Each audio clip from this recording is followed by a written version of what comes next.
Ahli politik perlu melepaskan jawatan dan afiliasi parti sebelum dilantik ke syarikat berkaitan kerajaan GLC untuk mengelakkan konflik kepentingan dan memastikan pengurusan bebas daripada pengaruh politik, kata pakar.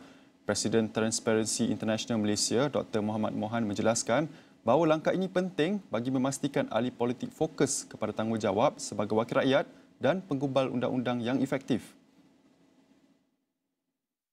Kata Mohan bahawa ahli politik dipilih untuk mengurus hal ehwal kawasan dan menggubal undang-undang berdasarkan kehendak pengundi.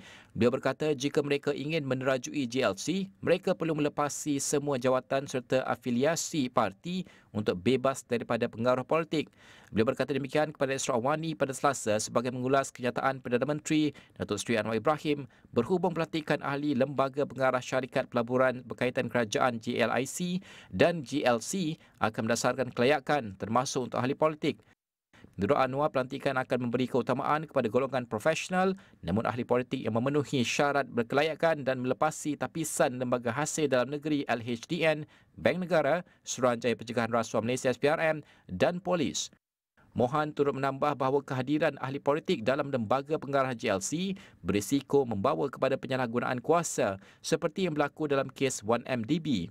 Katanya bagi mengelakkan perkara itu berulang, ahli politik perlu memilih sama ada untuk berkhidmat sebagai wakil rakyat atau menerajui GLC, tetapi tidak kedua-duanya. Manakala pakar ekonomi dari Ideas Malaysia, Doris Liu, menyatakan bahawa walaupun menetapkan kriteria kelayakan adalah langkah yang baik, pelantikan ahli politik masih menimbulkan kebimbangan.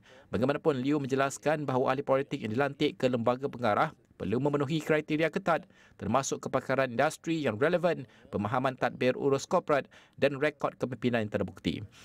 Beliau turut menekankan bahawa pemeriksaan konflik kepentingan adalah penting untuk memastikan peranan politik tidak mengganggu matlamat organisasi.